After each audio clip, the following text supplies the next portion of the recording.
All right, welcome back to the deep dive. Today we're going to be tackling something that I think everyone listening struggles with, at least a little bit, Oh, yeah. time management. We all wish we had Right. more time in the day to get more things done, but the reality is that we all get the same 24 hours. Yeah. So today's deep dive is going to focus on how to best use the time that we have to accomplish the things that really matter to us. Exactly. I mean, if you were listening to this and thinking, yeah, I wish I had more time to pursue my passion, or I wish I had more time with my family, Mm-hmm. or just even I wish I had more time to relax, the deep dive for you. We've gone through a ton of different research, a ton of different sources, a ton of different experts. We're going to distill the main takeaways from all of these different sources so you can just walk away with the key points that are really going to make a difference. Yeah, so just to kind of frame this up for everybody listening, what we're really looking at is this idea that we can manage our time so we're not just busy all the time. Mhm. I think a lot of people confuse being busy with being productive. Oh, absolutely. Right. That's such a common misconception. You know, we get caught up in this whirlwind of activity, Right. answering emails, attending meetings, checking things off our to-do list. Yeah. But at the end of the day, we're left wondering, did I actually move the needle on anything that truly matters? Yeah. Did I actually accomplish anything? Exactly. Yeah. So let's just jump right in because I'm really fascinated by this idea of prioritizing. Okay. It seems like such a simple concept, but it's something that I think we all struggle with. Absolutely. And you know what? I think a big part of that struggle is just the feeling of being overwhelmed. Yeah. You sit down, you look at your to-do list, and it's this massive, never-ending scroll. Yeah, it feels impossible. Exactly. Mm. And that feeling alone can be paralyzing. So before we even talk about strategies, we need to acknowledge that emotional component, Yeah. that feeling of, I can't do it all. Huh. So how do we move past that initial hurdle? Well, the first step, and this came up repeatedly in our research, is shifting our focus from trying to do everything to identifying the tasks that will have the greatest impact. So it's not about quantity, it's about quality. Exactly. It's about working smarter, not harder. Yeah. And to help with this, there's this really handy tool that I'm sure many of you have heard of, but it's worth revisiting. The Eisenhower Matrix. Oh, I love this matrix. Right. It's so simple, but it's so effective. Basically, you categorize your tasks based on two criteria: importance and urgency. Okay. So you have four quadrants. Yeah. Important and urgent, important but not urgent, urgent but not important, and then of course the neither urgent nor important. Yeah, and those are the ones that we probably should just be getting rid of. Ideally, yes. Right. But let's focus on the first two quadrants for a second. Obviously, the important and urgent tasks need to be addressed immediately. Right, those are the fires you've got to put out. Exactly. But here's the key. It's the important but not urgent tasks that often get neglected. Hmm. These are the things that contribute to our long-term goals, our growth, our well-being, Yeah. but they don't have a screaming deadline. So things like planning for the future, investing in relationships, working on that personal project you've been putting off. Exactly. And what's interesting is that many people end up spending a lot of their time in the urgent but not important quadrant. You know, those tasks that feel pressing because someone else is demanding them, but they don't actually align with our own goals. Oh, that's so true. I feel like I live in that quadrant sometimes. Right. And it's a trap because those tasks trigger our reactivity. We feel like we need to respond immediately. But if we take a step back and look at the bigger picture, they're often not moving us forward. So the Eisenhower matrix really helps us to break free from that cycle of just reacting to whatever's loudest. Exactly. It gives us a framework for making conscious choices about where to direct our energy. It allows us to be proactive rather than constantly putting out fires. Okay, so once we've got a handle on our priorities, how do we actually structure our time to ensure that we're making progress on those important tasks? Well, that's where time blocking comes in. Okay, tell me more about this. Time blocking is basically like scheduling appointments with yourself. You're allocating specific blocks of time in your day for particular tasks or types of work. So instead of just having a to-do list, you're actually putting those tasks on your calendar. Precisely. And what's powerful about this is that it creates a sense of intention. When you've deliberately set aside time for something, you're more likely to actually do it. It's like making a commitment to yourself. It's like you're holding yourself accountable.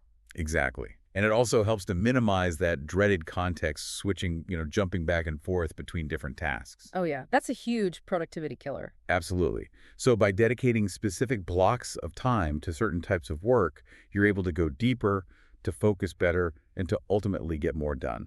So I've heard that a lot of people recommend like blocking out the first 2 hours of your day for deep work. All right, that's a popular strategy. So no email, no meetings, just focus time on your most important task. Exactly. And then maybe later in the day, you have a block for responding to emails, a block for meetings, a block for administrative tasks. Okay. But here's the thing.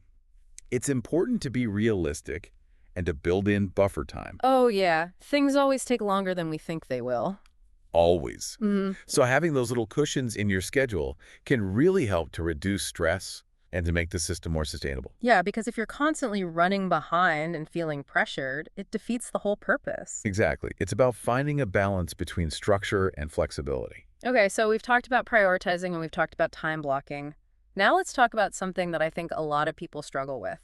Saying no. Oh, yeah. It's so hard to say no to people, especially when you want to be helpful, when you want to be a team player. Right. And there's this fear of disappointing people, of missing out on opportunities. Exactly. But one thing that really resonated with me from the research is this idea that saying no is actually a way of protecting your time and your priorities. Absolutely. And you know what?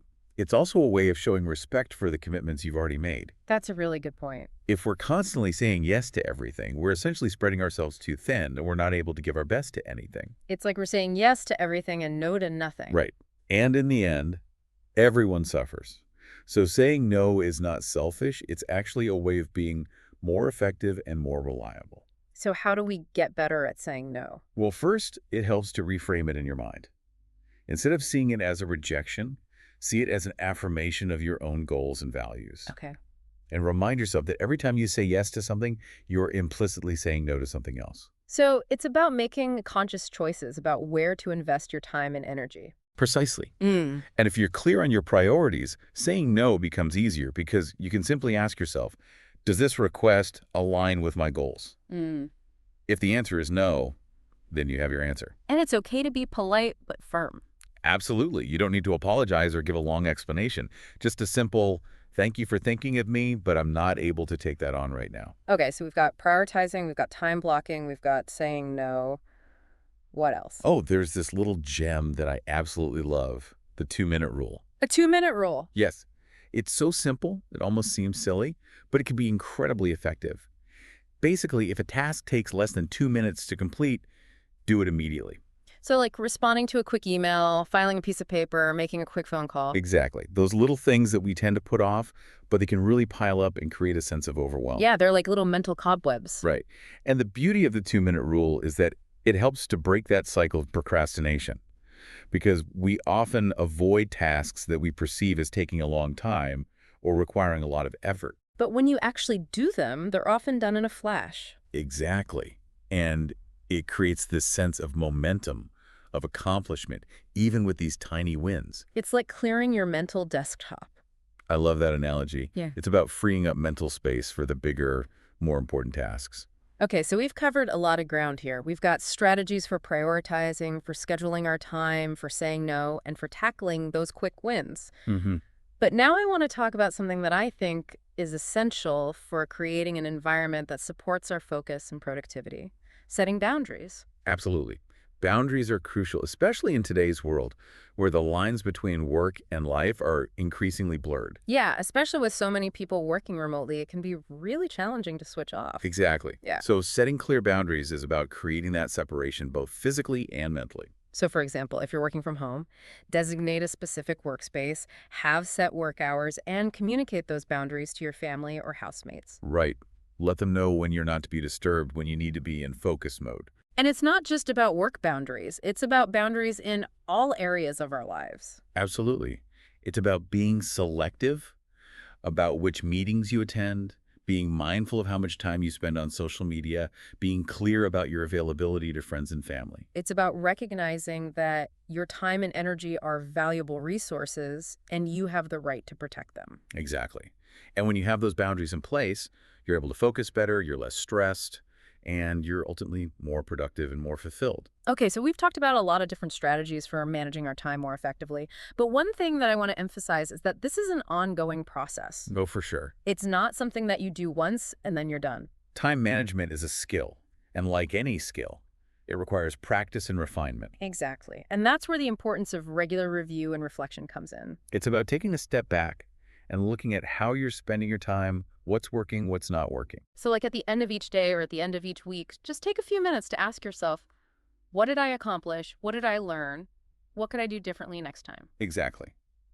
It's about being intentional, not just in how you spend your time, but also in how you learn from your experiences. And by doing that, you're constantly refining your approach. You're becoming more aware of your own patterns and habits, and you're ultimately becoming more effective at managing your time. Absolutely.